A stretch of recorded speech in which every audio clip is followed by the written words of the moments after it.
Hi friends, समित life maker YouTube channel पे आप लोगों का स्वागत है। देखिए दोस्तों, आज के सेशन में हम लोग करने वाले हैं घटना चक्र का प्रीवियस ईयर का क्वेश्चन, पूर्वावलोकन क्वेश्चन दोस्तों, समान विज्ञान का। तो देखिए दोस्तों, अभी तक में हम लोग इसका दोस्तों 8 चैप्टर दोस्तों, 8वां चैप्टर अभी तक में दोस्तों हम लोग इसका कर रहे हैं। 7 चैप्टर हम लोग का ख़त्म हो चुका है दोस्तों। 8वां चैप्टर आज हम लोग करेंगे दोस्तों, और ये रहेगा दोस्तों हम लोग का चैप्टर का पादप पोषण और पादप हार्मोन। ये दोनों दोस्तों आज इसको कंप्लीट करना है फ्रेंड्स। तो देखिए दोस्तों, जो अभी तक मेरे पिछले वाले वीडियो को नहीं देखे हैं दोस्तों, वो जाके इस चैनल पे प्लेलिस्ट बना हुआ है फ्रेंड्स, घटना चक्र का समान विज्ञान का दोस्तों, वहाँ जाके आप लोग देख सकते हैं। क्योंकि दोस्तों आपके आगामी परीक्षा के लिए ये प्रीवियस ईयर का क्वेश्चन बहुत ही सहायक रहेगा दोस्तों। आपके एग्जाम के लिए जो साइंस बैकग्राउंड के होंगे दोस्तों, उसके लिए तो समझिए शिक्षक 4.0 के लिए बहुत ही महत्वपूर्ण है फ्रेंड्स।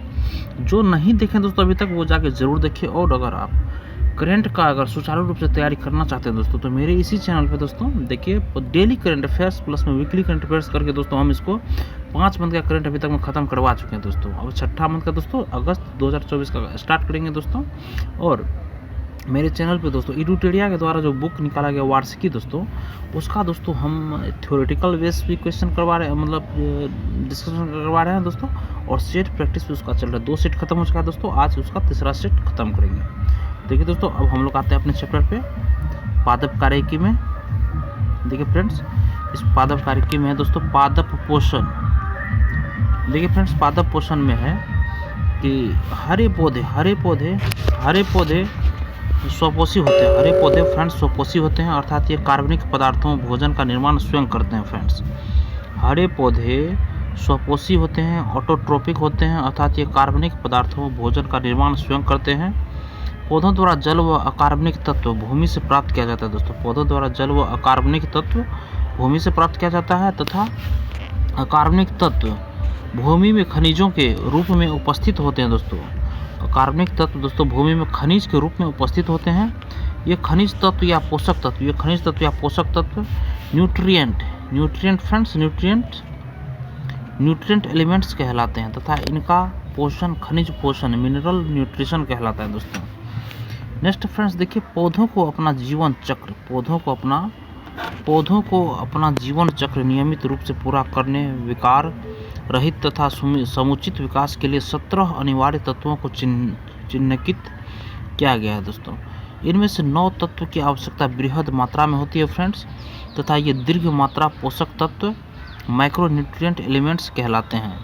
जबकि 8 तत्वों की आवश्यकता लघु मात्रा में होती है दोस्तों, जिन्हें सूक्ष्म पोषक या लघु मात्रा पोषक तत्व माइक्रोन्यूट्रिएंट एलिमेंट कहते हैं।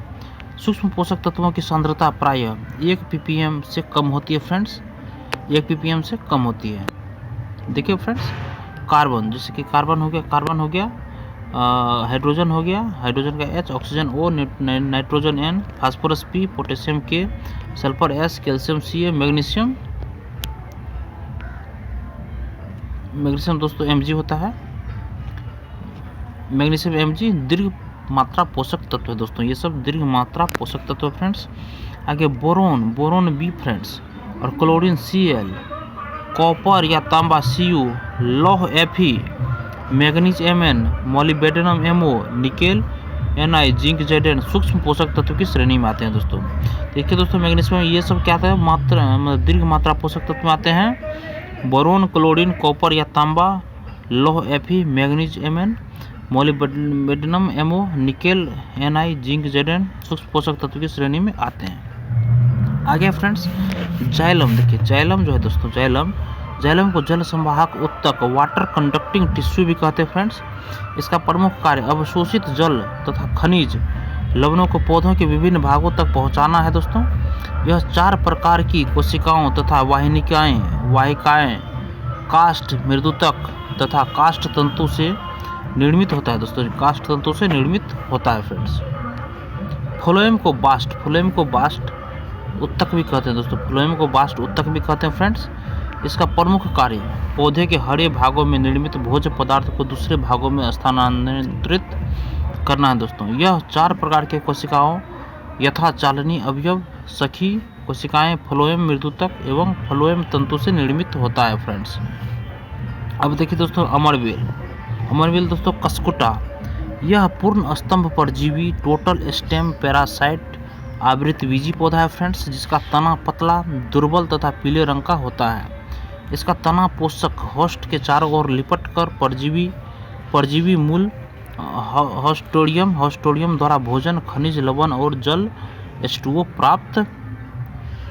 प्राप्त करता है फ्रेंड्स। देखिए फ्रेंड्स, अब हम इसका जितना सारा क्वेश्चन इस कुछ चैप्टर में पूछे गए दोस्तों इस टॉपिक से, वो दोस्तों हम लोग अब करते हैं। देखिए पहला क्वेश्चन दोस्तों इस टॉपिक का, यदि जब किसी वृक्ष की छाल वृक्ष के आधार के पास से गोलाकार चारों तरफ से हटा दी जाती है तो यह वृक्ष धीरे धीरे सूख कर मर जाता है, क्योंकि फ्रेंड्स ऑप्शन नंबर बी देखिए इसका सही होगा, जड़ें ऊर्जा से वंचित रह जाती है दोस्तों, जड़ें ऊर्जा से वंचित रह जाती है। जब किसी वृक्ष की छाल वृक्ष के आधार के पास से गोलाकार चारों तरफ से हटा दी जाती है तो यह वृक्ष धीरे धीरे सूख कर मर जाता है, क्योंकि दोस्तों जड़ें ऊर्जा से वंचित रह जाती हैं।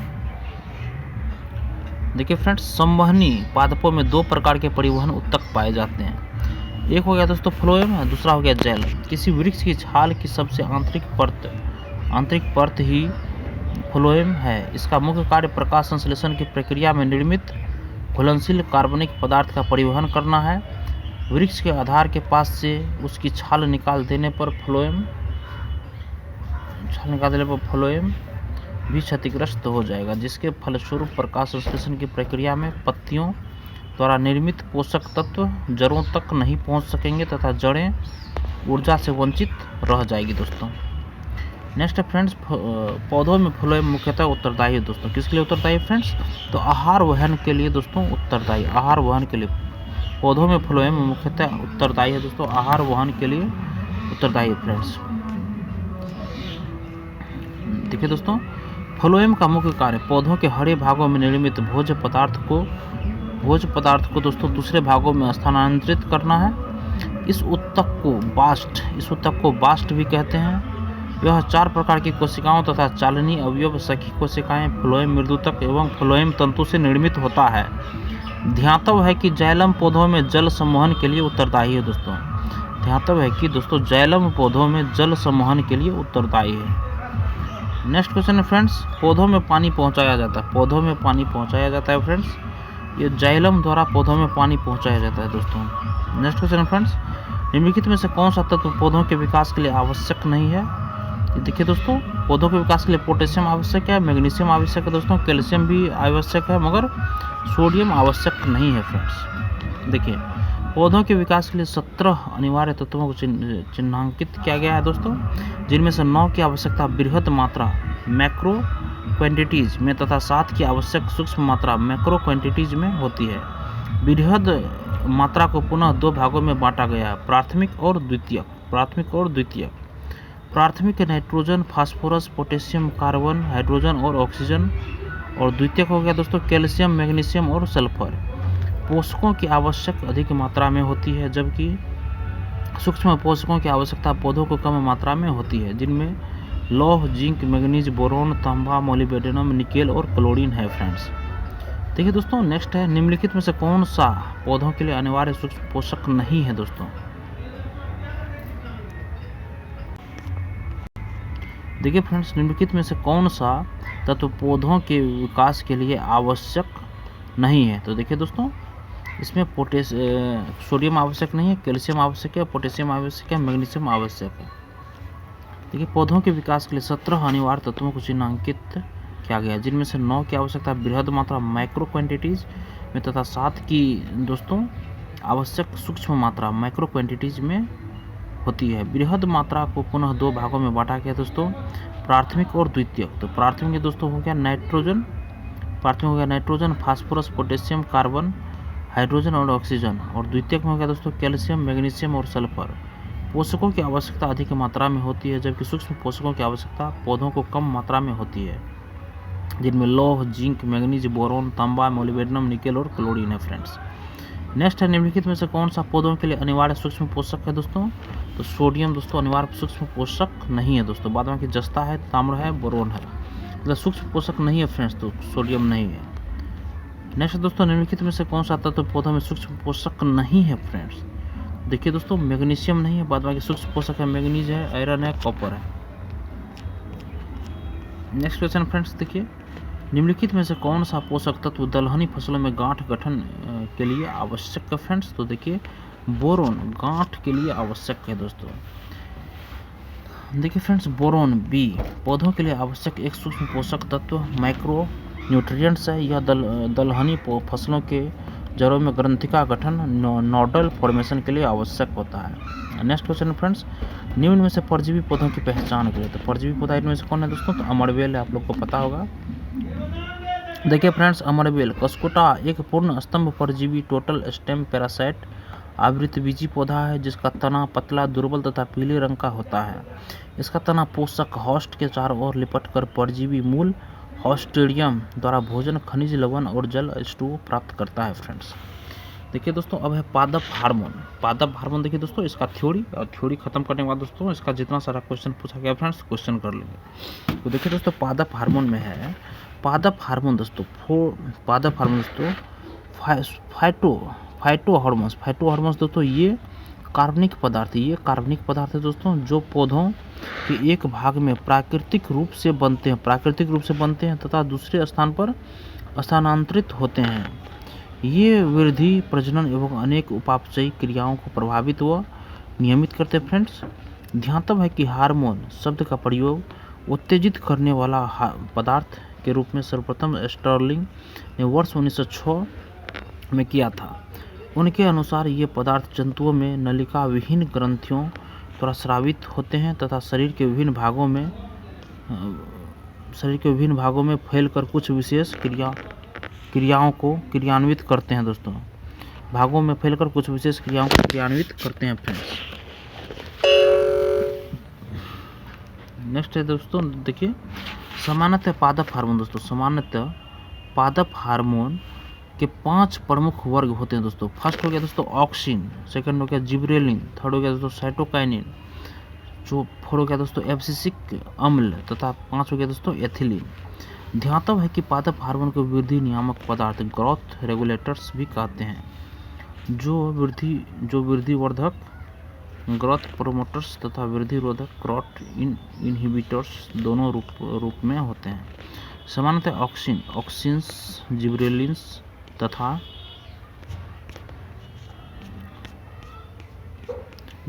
साइटोकाइनिन कम सांद्रता पर वृद्धिवर्धक का कार्य करते हैं, किंतु एब्सिसिक एसिड एबीए एक एथिलीन कम सांद्रता पर वृद्धिरोधक का कार्य करते हैं तथा इन्हें वृद्धिरोधक पदार्थ भी कहा जाता है। नेक्स्ट है ऑक्सिन के प्रयोग से संतरा, नींबू, अंगूर, केला, टमाटर आदि के फलों में बिना परागन, पॉलिनेशन व निषेचन, फर्टिलाइजेशन के भी फल का विकास होता है। यह फल बीज रहित होते हैं। इनके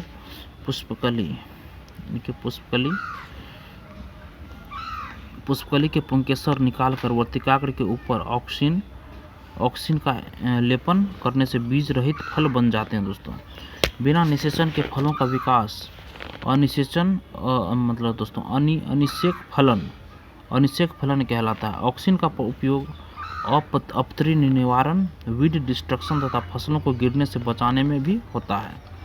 जिब्रेलिन का उपयोग बौनी प्रजातियों की लंबाई में वृद्धि, पुष्पन, अनिषेक फलन तथा बीजों के अंकुरण में होता है। नेक्स्ट है साइटोकाइनिन। देखिए साइटोकाइनिन को फाइटोकाइनिन भी कहते हैं। साइटोकाइनिन को दोस्तों फाइटोकाइनिन भी कहते हैं, जिसका प्रमुख कार्य वो कोशा विभाजन है। यह पदार्थ जीर्णता सेंसेंस को रोकता है, सेनेसेंस दोस्तों को रोकता है तथा क्लोरोफिल को काफ़ी समय तक नष्ट होने से बचाता है। एब्सिसिक अम्ल पुष्पन, कोशा विभाजन तथा बीजों के अंकुरण को अवरुद्ध करता है। एथिलीन को फल पकाने वाला हार्मोन दोस्तों रिपनिंग हार्मोन कहते हैं। यह पौधे के तने के अग्र भाग में बनता है और विस्तृत होकर फलों के पकाने में सहायता प्रदान करता है। एथिलीन पत्तियों, फलों व पुष्पों के विलगन, पौधों से विलग होने की प्रक्रिया को तीव्र करता है फ्रेंड्स। ठीक है दोस्तों, नेक्स्ट पहला क्वेश्चन है दोस्तों, निम्नलिखित में से कौन सा पादप हार्मोन नहीं है दोस्तों? पादप हार्मोन नहीं दोस्तों, देखिए इंसुलिन नहीं है पादप हार्मोन, जंतु हार्मोन दोस्तों। साइटोकाइनिन है, इथिलीन है और जिब्रेलिन है फ्रेंड्स। देखिए फ्रेंड्स इंसुलिन अग्नाशय या पेनक्रियाज के अंतःस्रावी भाग लैंगरहैंस दीपिकाओं के बीटा कोशिकाओं से स्रावित होने वाला जंतु हार्मोन है। इसकी कमी से मधुमेह रोग हो जाता है। अन्य प्रश्नोत्तर विकल्प पादप हार्मोन के हैं दोस्तों। नेक्स्ट दोस्तों, निम्न में से कौन सा पादप हार्मोन है? पादप हार्मोन कौन सा दोस्तों? साइटोकाइनिन पादप हार्मोन है। बाद में दोस्तों ये सब सारा जंतु हार्मोन है। देखिए, सामान्यतः पादप हार्मोन के 5 प्रमुख वर्ग होते हैं फ्रेंड्स। एक हो गया एब्सिसिक अम्ल, दूसरा हो गया ऑक्सिन, थर्ड हो गया साइटोकाइनिन, चौथा हो गया एथिलीन, पांचवा हो गया जिब्रेलिन। नेक्स्ट क्वेश्चन फ्रेंड्स, निम्नलिखित में से कौन पादप हार्मोन है? कौन सा पादप हार्मोन दोस्तों? तो साइटोकाइनिन पादप हार्मोन है। नेक्स्ट क्वेश्चन फ्रेंड्स, निम्न में से कौन सा पौध वृद्धि हार्मोन प्लांट हार्मोन है फ्रेंड्स? तो ये होगा साइटोकाइनिन। नेक्स्ट क्वेश्चन फ्रेंड्स, सूची फर्स्ट सूची सेकंड को सुमेलित कीजिए दोस्तों। तो एक हो गया पादप हार्मोन, दूसरा हो गया उसका कार्य। तो देखिए दोस्तों, पादप हार्मोन का कार्य किससे सुमेलित कीजिए आप लोग। ये दोस्तों ऑक्सिन का क्या कार्य है दोस्तों? तो शिखर प्रधानता के लिए ऑक्सिन का प्रयोग होता है। जिब्रेलिन दोस्तों, जिब्रेलिन का क्या कार्य है फ्रेंड्स? तो कोशिका वृद्धि के लिए जिब्रेलिन का प्रयोग होता है। साइटोकाइनिन का क्या कार्य है? कोशिका विभाजन के लिए साइटोकाइनिन का प्रयोग होता है। एब्सिसिक अम्ल फ्रेंड्स, एब्सिसिक अम्ल का क्या कार्य है दोस्तों? यह वृद्धि अवरोधक है दोस्तों एब्सिसिक अम्ल। देखिए फ्रेंड्स, ऑक्सिन का दोस्तों क्या कार्य है? शिखर प्रधानता। जिब्रेलिन दोस्तों कोशिका वृद्धि, साइटोकाइनिन कोशिका विभाजन, और एब्सिसिक अम्ल दोस्तों वृद्धि अवरोधक है दोस्तों। देखिए फ्रेंड्स, नेक्स्ट क्वेश्चन है कि निम्नलिखित में से कौन सा एक पादप हार्मोन है दोस्तों? तो देखिए, साइटोकाइनिन दोस्तों पादप हार्मोन है। फ्रेंड्स, पादप हार्मोन पौधों में प्राकृतिक रूप से उत्पन्न होने वाले विशेष कार्बनिक यौगिक होते हैं। ये परिवहन के उपरांत पौधों के विभिन्न अंगों में अति लघु मात्रा में पहुंचकर वृद्धि एवं अनेक उपापचयी क्रियाओं को प्रभावित तथा नियंत्रित करते हैं। ऑक्सिन, जिब्रेलिन, साइटोकाइनिन, एब्सिसिक अम्ल एवं एथिलीन पादप हार्मोन के प्रमुख उदाहरण है फ्रेंड्स। नेक्स्ट देखिए दोस्तों, सूखा सहिष्णुता से संबंधित हार्मोन है दोस्तों। सूखा सहिष्णुता से संबंधित हार्मोन है एब्सिसिक अम्ल है। सूखा सहिष्णुता से संबंधित हार्मोन दोस्तों एब्सिसिक अम्ल है दोस्तों। देखिए फ्रेंड्स, सूखे के प्रति सहनशील पौधे सूखे की परिस्थितियों में एब्सिसिक अम्ल नामक पादप हार्मोन का संश्लेषण करते हैं, जिससे उन्हें जल को संरक्षित करने में मदद मिलती है फ्रेंड्स। नेक्स्ट है दोस्तों, गैसीय स्थिति में पाया जाने वाला हार्मोन कौन सा है दोस्तों? यह दोस्तों एथिलीन गैसीय स्थिति में पाया जाता है दोस्तों। देखिए फ्रेंड्स, एथिलीन एक पादप हार्मोन है जो गैसीय अवस्था में पाया जाता है। नेक्स्ट है दोस्तों, हरे फलों को कृत्रिम ढंग से पकाने हेतु प्रयुक्त गैस है कौन सा दोस्तों? तो एसिटिलीन दोस्तों। देखिए friends, prevention of food adulteration rule 1955 की धारा 44A के तहत एसिटिलीन गैस से फलों को पकाने पर प्रतिबंध है। फलों को पकाने में प्रयुक्त होने वाली कैल्शियम कार्बाइड में आर्सेनिक और फास्फोरस पाया जाता है। कैल्शियम कार्बाइड वातावरण में मौजूद नमी से प्रतिक्रिया कर एसिटिलीन गैस बनाता है, जिससे फल पकता है। फलों को कृत्रिम रूप से पकाने हेतु कार्बाइड के मुकाबले एथिलीन को अधिक सुरक्षित और स्वीकार्य माना जाता है। एथिलीन एक पादप हार्मोन है फ्रेंड्स। नेक्स्ट है देखिए दोस्तों, कच्चे फल को पकाने के लिए जिस गैस का प्रयोग होता है वह कौन सा है दोस्तों? तो वह है दोस्तों एसिटिलीन है दोस्तों। देखिए फ्रेंड्स, निम्नलिखित में से कौन सा पादप हार्मोन मुख्यतः फल परिपक्वता के लिए उत्तरदायी है फ्रेंड्स? तो एथिलीन। नेक्स्ट है दोस्तों, देखिए सूची फर्स्ट को सूची सेकंड से सुमेलित करना है फ्रेंड्स। देखिए इसका ऑप्शन जो है दोस्तों, देखिए फ्रेंड्स, ये है कृत्रिम रूप से फलों को पकाया जाता है दोस्तों एथिलीन गैस द्वारा दोस्तों। उसके बाद बेकिंग सोडा, सोडियम बाइकार्बोनेट को बोलते हैं दोस्तों बेकिंग सोडा। शीतल पे दोस्तों कार्बन डाइऑक्साइड शीतल पे में रहता है। और क्वार्ट्ज दोस्तों, सोडियम सिलिकेट को क्वार्ट्ज बोला जाता है दोस्तों। देखिए फ्रेंड्स, इसका ऑप्शन बी सही होगा दोस्तों। देखिए फ्रेंड्स, कृत्रिम रूप से फलों का पकाया जाना, एथिलीन, बेकिंग सोडा दोस्तों, सोडियम बाइकार्बोनेट, शीतल पेय में कार्बन डाइऑक्साइड और क्वार्ट्ज में सोडियम सिलिकेट। देखिए दोस्तों, अब आखिरी क्वेश्चन है दोस्तों इस चैप्टर का। टमाटर के बीज रहित फल का उत्पादन संभव है दोस्तों? यह दोस्तों सी में पुष्पों पर हार्मोन छिड़कने से बीज रहित टमाटर हम लोग को मिल सकता है फ्रेंड्स। देखिए फ्रेंड्स, टमाटर, संतरा, नींबू, केला इत्यादि के फलों में बिना परागण पॉलिनेशन के भी फल का विकास हो सकता है। ये फल बीज रहित सीडनेस होते हैं। यदि पुष्पों की कली से पुंकेसर निकालकर वर्तिकाग्र के ऊपर ऑक्सीन का लेपन कर दिया जाए तब बीज रहित फल पार्थेनोस्केपिक फ्रूट बन जाते हैं। ये दोस्तों ये हमारा आखिरी क्वेश्चन था दोस्तों। ये हमारा 2 चैप्टर खत्म हो गया दोस्तों। अब कल दोस्तों हम लोग का जो चैप्टर होगा और नेक्स्ट टॉपिक वो होगा दोस्तों, ये होगा आपको पादप जनन दोस्तों, पादप जनन नेक्स्ट है दोस्तों, पादप जनन और पादप आर्थिक महत्व। ये दोस्तों कल ख़त्म कर देंगे। इसी के साथ हमारा 8वां चैप्टर खत्म हो जाएगा दोस्तों। देखिए दोस्तों, अगर आपको यह सेशन पसंद आया दोस्तों तो सेशन को लाइक ज़रूर कीजिए और किसी एक ग्रुप में इसको शेयर कीजिए दोस्तों, और मेरे चैनल को सब्सक्राइब कीजिए। और प्लेलिस्ट दोस्तों बहुत सारे सब्जेक्ट का दोस्तों, वहाँ जाकर आप प्लेलिस्ट में आप लोग विजिट करके बहुत सारे टॉपिक को आप लोग समझ सकते हैं। धन्यवाद दोस्तों, आपका दिन शुभ हो।